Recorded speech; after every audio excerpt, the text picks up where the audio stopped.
Bismillah, Assalamualaikum warahmatullahi wabarakatuh.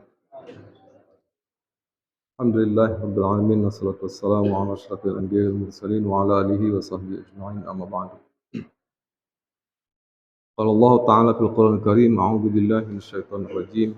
Ya ayyuhalladzina amanu hal adullukum ala tijaratin tunjikum min 'adzabin alim tu'minuna billahi wa rasulihi wa tujahiduna fi sabilillahi bi amwalikum wa anfusikum. Dzalikum khairul lakum 'inda barikum fataba 'alaikum. Dzalikum khairul lakum in kuntum ta'lamun. Yaghfir lakum dhunubakum wa yadkhulkum jannatu 'adnin tajri min tahtiha al-anhar wa masakin thayyibatan fi jannati 'adn. Dzalika al-fawzul 'azim. Wa ukhra tuhibbunaha nasrun minallahi wa fathun qarib wa basyiril mu'minin. Bapak, Ibu, dan saudara-saudara sekalian yang dirahmati Allah, 10 pendekar yang sudah saya sampaikan selama beberapa hari ini mudah-mudahan memberikan gambaran kepada kita tentang pertama keperkasaan para sahabat dahulu dalam menyebarkan Islam, bukan dengan semangat ingin menjajah, tapi semangat ingin menyelamatkan manusia dari penindasan oleh manusia yang lain. Jadi kalau kita mendengar beberapa episode yang sudah saya sampaikan tentang 10 pendekar Rasulullah ini, dari awal sampai terakhir itu semuanya tentang perang, ya. Perang lagi gitu. Dan itu tidak semata-mata untuk menjajah suatu bangsa, karena Islam tidak diperintah untuk menjajah bangsa lain, tidak diperintah untuk menindas orang lain, tidak diperintah untuk menghancurkan kehidupan orang lain. Mungkin kita berpikir kok Islam disebarkannya dengan pedang, persis seperti tuduhan para kaum orientalis, orang-orang kafir yang tidak suka dengan perkembangan Islam. Seolah-olah cerita yang saya bawakan tentang 10 pendekar ini dari awal sampai akhir semuanya perang. Karena memang saya ceritanya tentang soal perang dulu. Tetapi yang ingin dan perlu saya sampaikan adalah bahwa pada hakikatnya Islam tidak menghendaki adanya peperangan. Itu yang harus dipahami. Islam sebagai rahmatan lil alamin itu sudah sebuah kepastian dan keharusan pemahamannya harus kita tanamkan pada diri kita dan pada generasi kemudian setelah kita. Bahwa Islam diturunkan oleh Allah bukan untuk menindas, tapi untuk menyelamatkan. Jadi ketika para sahabat, ya, dimulai dari Rasul sampai kepada para sahabat melakukan ekspansi, kalau dalam bahasa ininya ekspansi, walaupun tidak tepat ya, karena ekspansi itu konotasinya adalah penjajahan dari sebuah negara kepada negara yang lain. Tapi atau melakukan invasi gitu ya, menyerang daerah lain. Itu semata-mata hanya didasari kepada bahwa hatta la takuna fitnah, gitu kata Allah. Ya. Peperangan yang ditegakkan oleh Islam itu hatta la takuna fitnah, sampai tidak ada fitnah terhadap manusia, terhadap umat Islam khususnya. Jadi setiap kali Rasulullah melakukan penyerangan ke sebuah tempat, ya, itu diawali dengan surat penawaran, ya, mengajak, ayo Islam, insya Allah dengan Islam kamu selamat, gitu ya. Ayo Islam, dengan Islam insya Allah kamu akan bahagia, dan seterusnya. Setiap kepala negara, setiap kerajaan itu, setiap raja-raja yang didatangi oleh Rasulullah, semuanya dengan surat. Begitu juga setelah Rasulullah, para sahabat mengirimkan utusan kepada semua kepala-kepala pemerintahan itu. agar mereka mau berislam. Karena memang dakwah itu kan pada hakikatnya, pada dasarnya diawali terhadap mengajak orang kafir masuk Islam. Itu awalnya. Tapi kemudian setelah Islam berkembang sedemikian pesatnya, dakwah berubah sedikit apa tujuannya, bukan tujuannya, artinya ada pengembangan sedikit, yaitu apa? Menyadarkan manusia yang sudah Islam untuk menjadi Islam yang baik. Kembali kepada Al-Quran dan As-Sunnah. Jadi karena setiap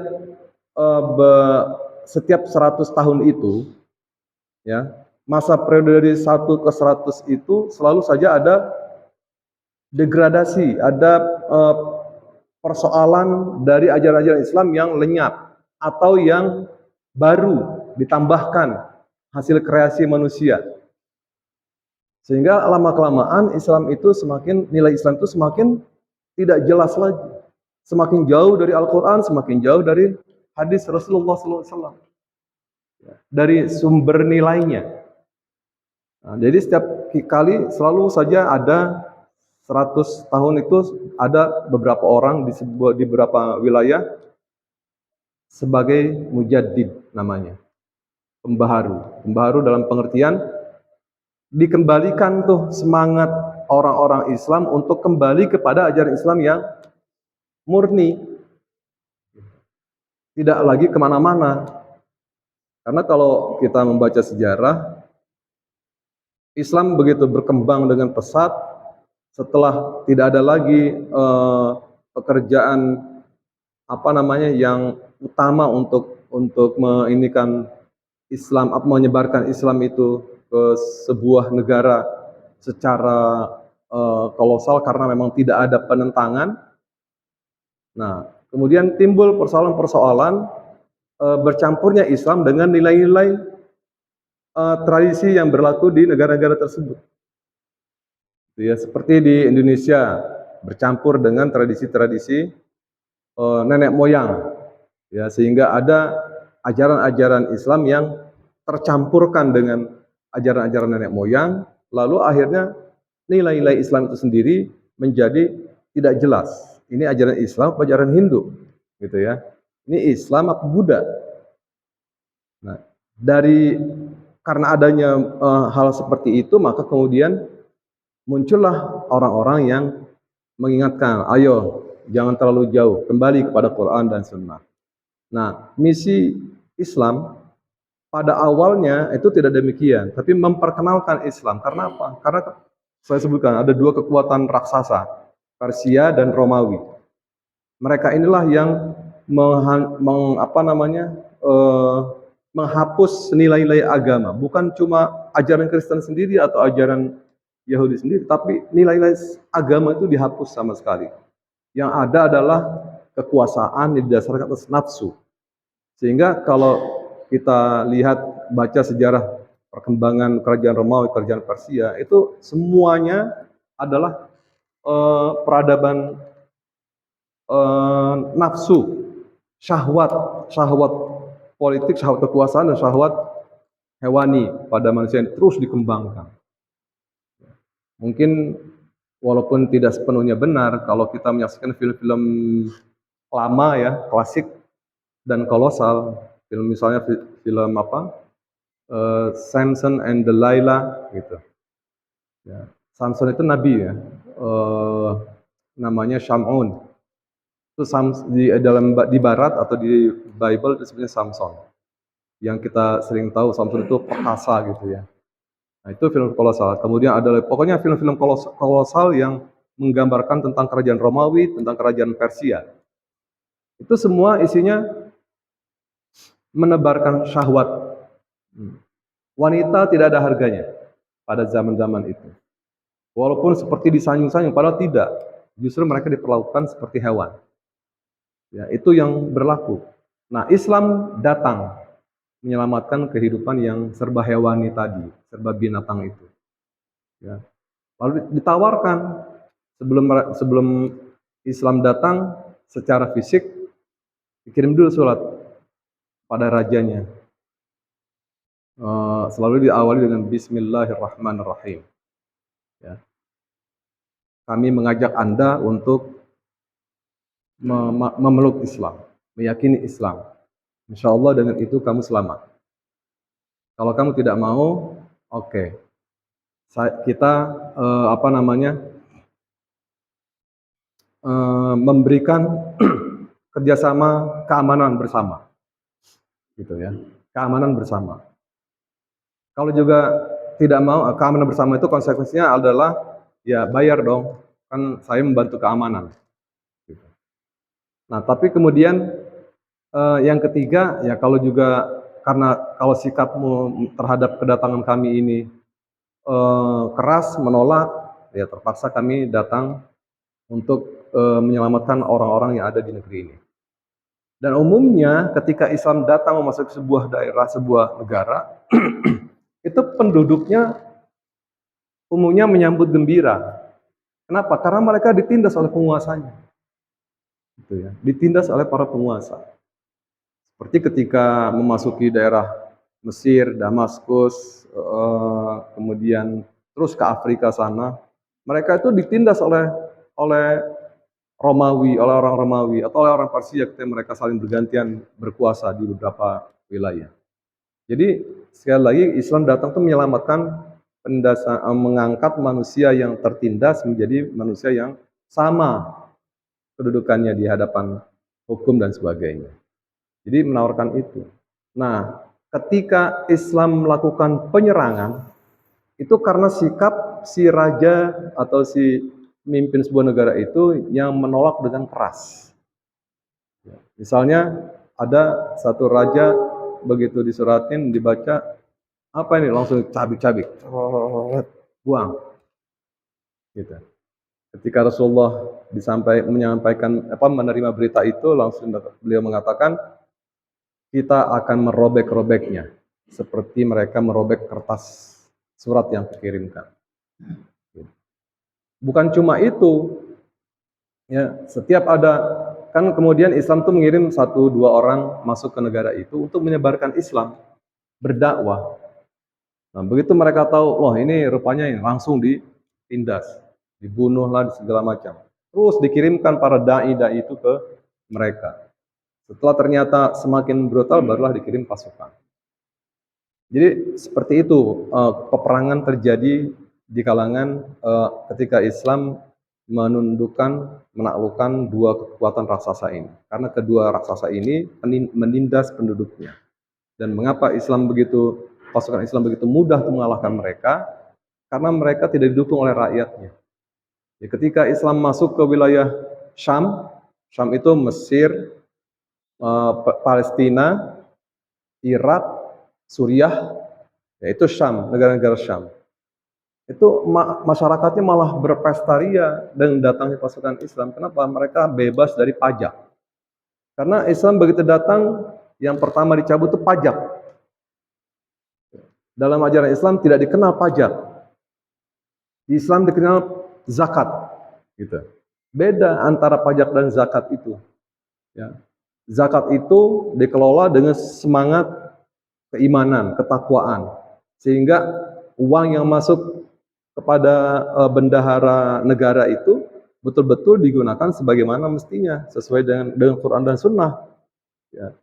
Dan kemudian betul-betul untuk mengentaskan kemiskinan, untuk membebaskan manusia dari kemiskinan. Ketika itu dibagikan, maka akan muncul muzaki baru, para pemberi zakat yang baru, bukan mustahik baru.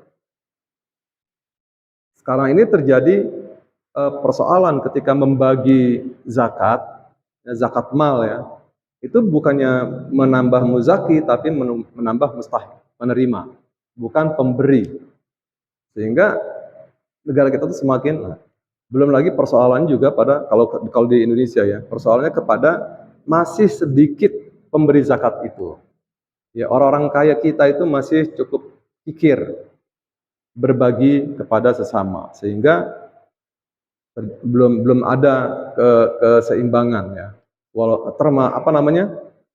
Kalau di kita memang kompleks lah persoalannya. Persoalan bukan cuma karena zakatnya sedikit, tapi juga rakyatnya tidak kebagian, ya, tidak kebagian kue pembangunan itu. Hanya beberapa gelintir orang yang menguasai jutaan rakyat. Jadi di Indonesia ini bisa dihitung dengan jari, kurang lebih 10 atau 15 lah. Nah, dari 15 orang ini, atau kita sering kenal 9 naga. 9 naga ini menguasai 200 jutaan manusia Indonesia. Tanah yang mereka miliki dari 9 orang itu hampir berapa juta hektar, ya. Sekitar 90% tanah, gitu ya. 90% tanah kita itu sudah dimiliki mereka atau dikuasakan kepada mereka untuk kelola. Dan hasil pengelolaannya tidak masuk kepada negara, tapi ke kantong-kantong para pengkhianat bangsa. Ini yang terjadi. Nah, ketika Islam datang, setiap masuk ke negara, ini membebaskan manusia dari situ. Membebaskan manusia dari penindasan oleh manusia. Itulah sebabnya mengapa Islam terus mengalami kemenangan-kemenangan. Itu selama 700 tahun berjalan. Ya.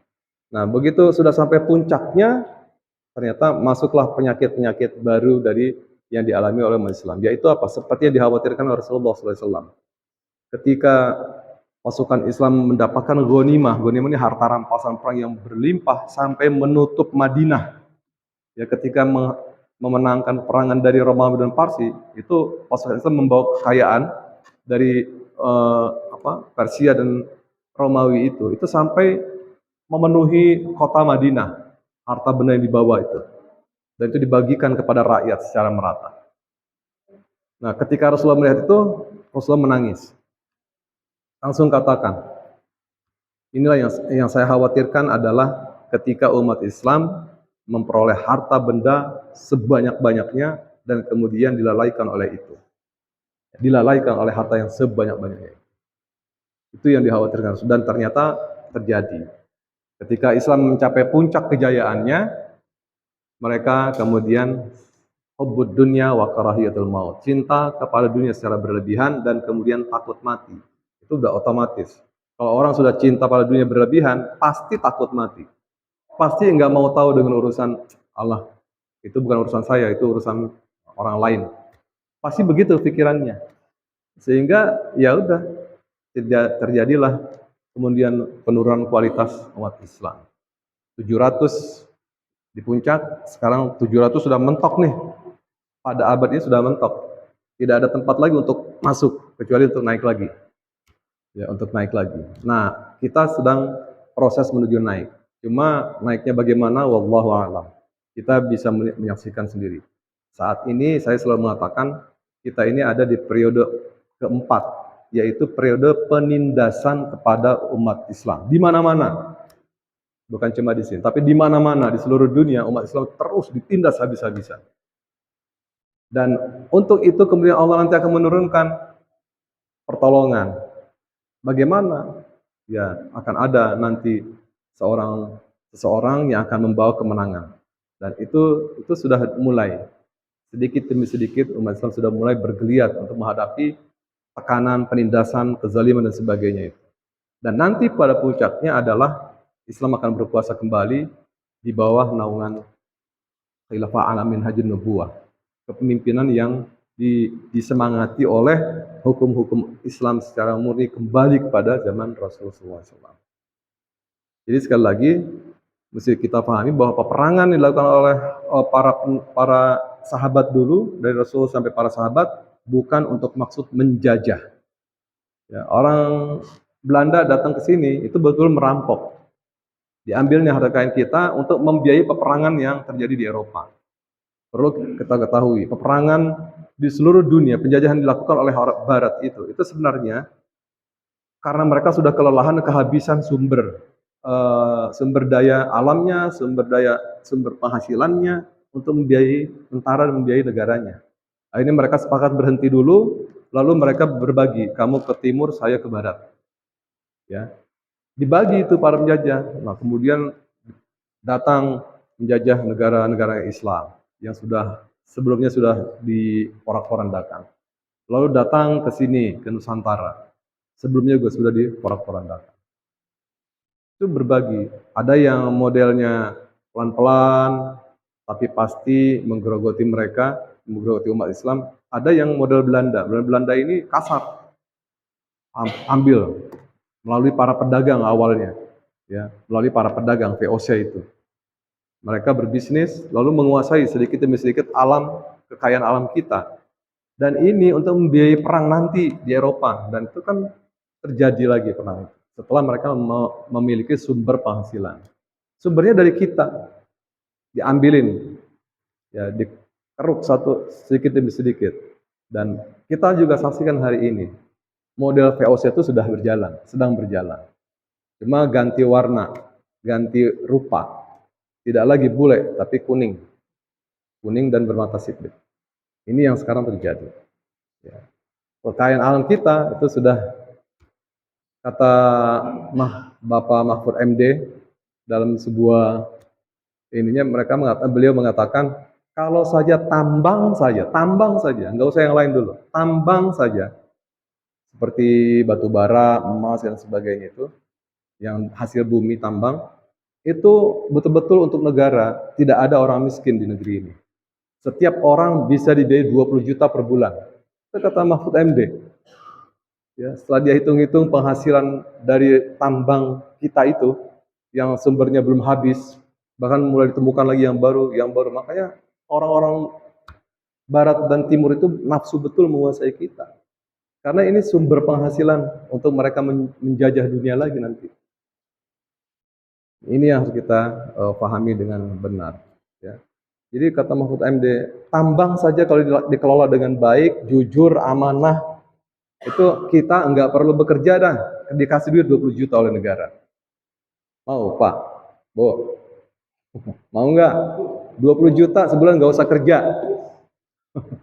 Ya, dari hasil tambang saja. Tapi sekarang apa yang terjadi? Kita semua merasakan akibat. Karena dikelola dengan tidak amanah. Ya, mudah-mudahan ada manfaatnya. Sekali lagi, untuk 10 pendekar Rasulullah ini sudah berakhir. Nanti kita akan lihat cerita-cerita sahabat yang mudah-mudahan bisa menginspirasi kita semua. Demikian, Assalamualaikum warahmatullahi wabarakatuh.